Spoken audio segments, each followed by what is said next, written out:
Good morning, children. I hope you have seen the previous videos where I have discussed about the different forms of government and the states. And the states were authoritarian, totalitarian, and liberal democratic states. Here in this video, I'm again discussing about the forms of government over another forms of states, another types of states, unitary and federal states. And before coming to the unitary and federal states, I'm going to give you an intro about what are these states and what are the examples. And in depth, I'm going to explain about the very first state, unitary state, and later on the federal states. So we have unitary and federal states, and what are these states? Basically, on the basis of division of power and the relations between the central and local authorities, states are classified into two basic forms: unitary states and federal states.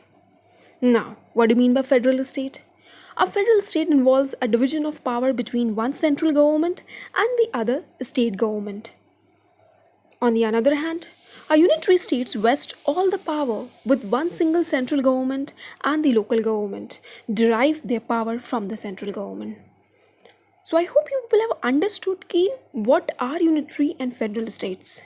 Federal states means the dual states where division of power are being divided among the central government and the state government, and the unitary states where all power is not being divided. Basically, it was vested with one central government, and the other local government derive their power from the central government. So, if I let you know the examples of the federal states and the unitary states, so we have the states like America, Germany, Russia, Spain, Brazil, Canada, and Australia, they all are federal states.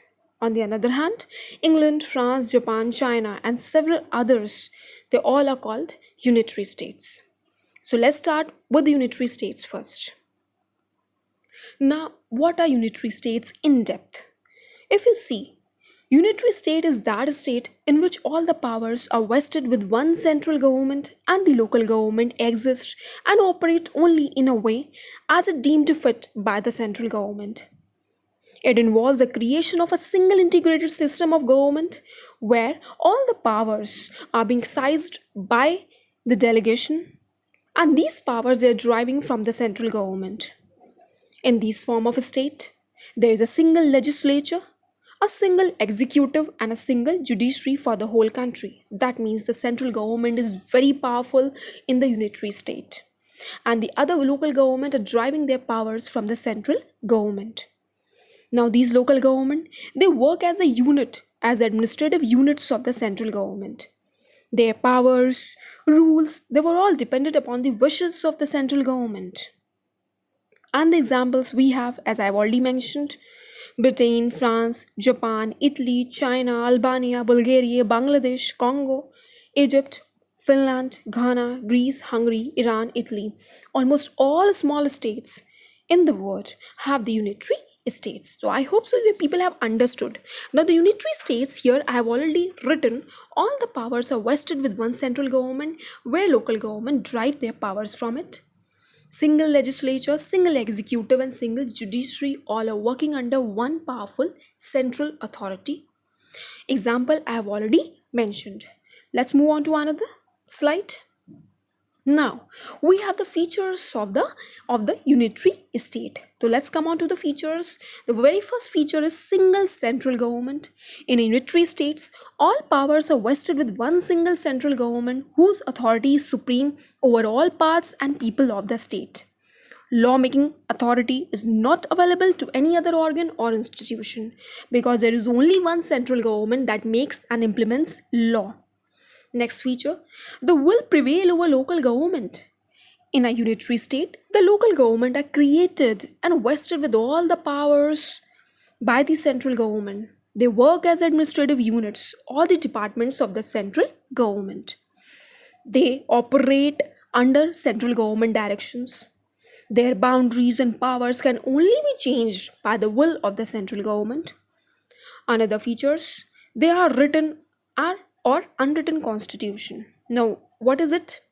Since there is no division of power in the unitary state. So all the powers where are lies with the central government, and there is no special need for a written constitution. Why? Because the constitution can be written on unwritten in accordance with the wishes of the people, and obviously all wishes under whose hand? Under the hand of the central government. Whenever they want, they can change. That's why these form of government constitution are quite flexible. Then, flexibility. What do you mean by flexibility? They can adjust very well. They can make amendments in the constitution according to their wishes. That means flexibility of the constitution and administration. Now, the central government alone has the power to amend the constitution of the state, and in this sense, the constitution of a unitary state is always flexible. The central government can amend the constitution as and when required. The last feature, single uniform administration. The existence of an all powerful central government exercising powers over all the people and places leads to a single, stable, and strong administration for the whole state. The administration is simple in organization and direct in its approach towards all local and national issues. Right, everyone? So, I hope so you people have already understood that here, under unitary states, all powerful central government have the authority, and the local government are deriving their powers from the central government. Now, they don't have any double citizenship, they don't have any dual administration or any federation like the way we have in a federal states where the power is being divided among central and state government, right? Let's move on to another slide. Now, we have the differences, the basic differences. So basically, I hope so we have already understood what are unitary government and what are the examples. Right, everyone? So here in this slide, I'm going to explain you about the differences. Though I'm not touching in depth about the federal government, I'll be again making a new video over on federal government. So here I'm just going to give you the points of differences among unitary government and federal government. Right, everyone? So if we talk about before that, a federal state is what? A division of power between one central government and several state government. Presence of a written, rigid, and supreme constitution. A judiciary with a special role as the defender of the federal constitution, dual citizenship, dual administration.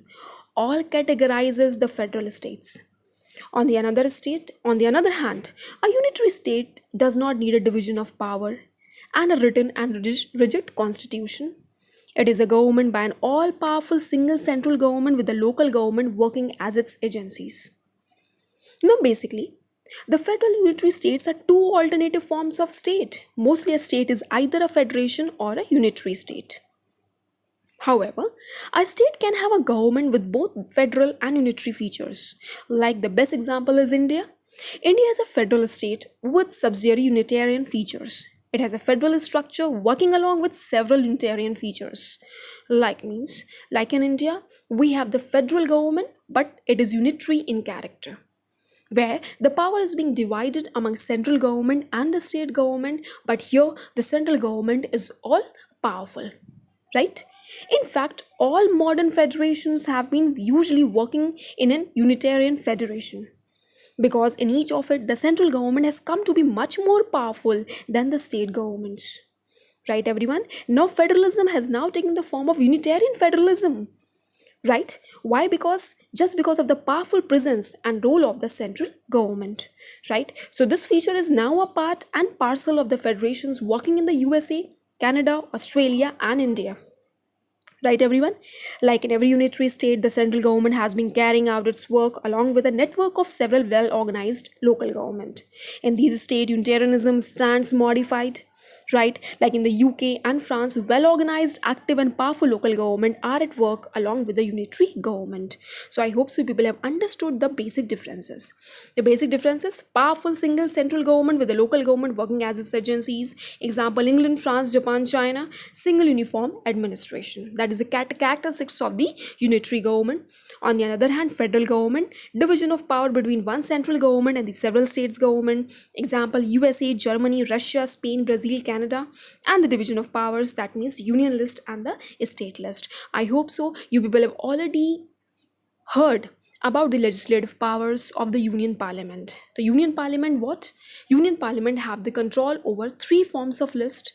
What? Union list, state list, and concurrent list. Done, everyone? Okay, let's move on to the different slide. Now, we have the advantages and disadvantages of the unitary government. So, I'm going to first explain you about the merits of the unitary government and later on the demerits, right? So, the merits now, a strong government, it is a source of a strong, stable, all powerful government. Next, single administration, it ensures single uniform administration for the whole of the state. Simple and less expensive system. The system deserves special praise for its simplicity. Then the administration of a unitary state is flexible and can easily adapt itself to the changing social needs and environment. Then a unitary government, because of its simplicity, less expensiveness, and strength, is ideally suitable for small states. Then, since a single government runs the whole show, the responsibility of any lapse can be easily fixed. The central government cannot blame the local government for its failures and acts of formation. Why? Because they have already taken up the sole responsibility, and central government is the main source. They have taken everything under them. So they are solely responsible for their work. Next, finally, it is very suitable for meeting emergencies because being an all powerful government, the central government can take all necessary decisions quickly and implement these with full force. So that means if you see the merits of a unitary government, that some federal constitution like the Constitution of India provide for a temporary transformation of federalism into unitarian federalism for meeting emergencies. So I hope so. This form of government is quite good with which form of states, with the small states. Why? Because small states are quite homogeneous in nature, right, everyone? And these states can very well easily be conducted under the strong central government. Now, on the other hand, we have demerits as well. Now, what are the demerits? Now, the unitary system provides for the creation of an all powerful central government, full centralization of power. It involves a possibility for central dictatorship over local areas. Next demerit, the central government often behave inefficiently because of being overburdened with all the work. It often finds itself not fully capable of meeting the pressure of work resulting from the socio-economic cultural functions, right? Because they're all powerful and they're doing a lot of work. They have taken up the sole responsibility. Now, what? Just because of being located at the center and faced with pressing national problem, it often failed to satisfy the local needs. These unitary government, another demerit, the local government being its administrative agencies do not enjoy the much needed autonomy required for meeting the local needs. Why? Because local government should have taken care of the local needs of the people. But why? Because they were under what? Under the authority of the central government under unitary states, right? The unitary system is suitable only for small and homogeneous states. For big states or states with racial, linguistic, cultural, religious, and regional diversities, federal system alone can be suitable. Another demerit, a unitary government is more bureaucratic. The existence of a single political executive and legislature for the whole of the states makes way for the dominance of the administration by the bureaucrats. Right, everyone. Next, being a system governed by a single central government, our unitary states provide less opportunity for political participation of the people.